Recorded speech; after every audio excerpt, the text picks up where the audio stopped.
Bonjour, je m'appelle Mathieu Bégin et je suis étudiant au doctorat en communication à l'Université de Montréal et cette vidéo s'intitule « La cyberintimidation quand les adolescents font des vidéos pour exprimer leur point de vue ». Si c'est moi qui vous ai envoyé le lien vers la vidéo que vous êtes en train de regarder, c'est sans doute parce que vous avez déjà fait une vidéo qui parle de cyberintimidation et que j'ai besoin de quelques minutes de votre temps pour m'aider à avancer dans mon projet de recherche.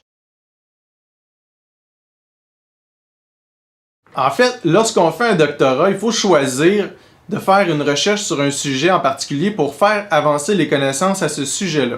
Et étant donné qu'un doctorat prend environ 5 ans à faire, il faut choisir un sujet qui nous intéresse et qu'on veut vraiment creuser, qui pique notre curiosité.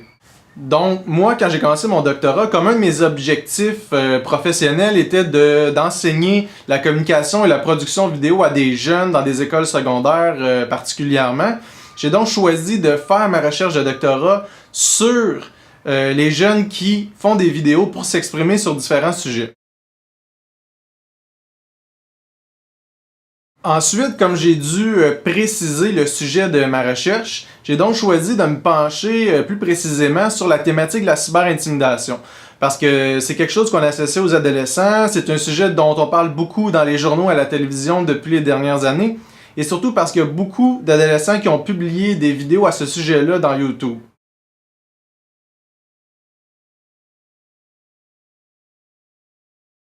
Donc, en résumé, ce que je fais dans ma thèse de doctorat, c'est que je décris ce que les adolescents disent et montrent dans leurs vidéos qui parlent de cyberintimidation. En ce moment, dans la réalisation de ma recherche, je fais face à un défi assez important.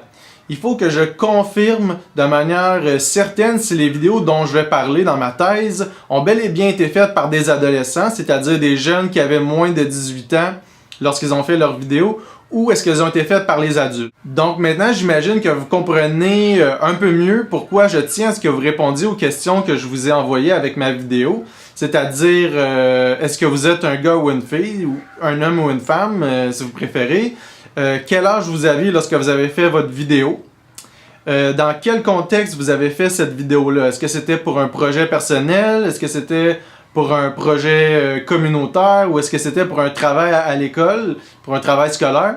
Et si vous étiez à l'école, en quelle année étiez-vous? Puis finalement, est-ce que vous êtes originaire du Québec ou d'ailleurs au Canada? Voilà, ce sont toutes des questions très importantes pour la réussite de ma recherche et auxquelles j'aimerais beaucoup vous répondiez. Que vous soyez un adolescent, un jeune, un adulte, un parent ou un enseignant, vous pouvez m'envoyer vos réponses par courriel à l'adresse Gmail qui est indiquée en dessous de la vidéo. Évidemment, il se peut probablement que vous vous demandiez si c'est risqué de m'envoyer les informations que je vous demande pour ma recherche. Et je vous comprends. Mais cependant, je tiens à vous dire que mon projet de recherche a déjà été approuvé par l'Université de Montréal et que toutes les informations que vous allez me transmettre vont demeurer absolument confidentielles et qu'il n'y a aucune information personnelle qui va être dévoilée dans ma thèse. En fait, tout demeure confidentiel. Si vous avez des doutes par rapport à moi ou par rapport à mon projet de recherche, n'hésitez surtout pas à montrer ma vidéo à vos amis, à vos parents ou à vos enseignants à l'école et à leur demander de m'écrire s'ils ont des questions à propos de mon projet de recherche. En fait, la vidéo que vous êtes en train de regarder vise surtout à encourager la participation à mon projet et à faire en sorte qu'il se fasse connaître par le plus de personnes possible. Donc, si vous acceptez de répondre aux quelques questions que je vous ai envoyées dans YouTube avec le lien vers ma vidéo, je vous remercie à l'avance. Vous allez déjà m'aider beaucoup avec l'avancement de ma recherche.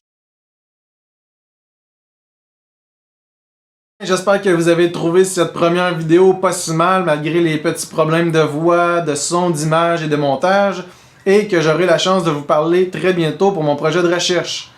Salut!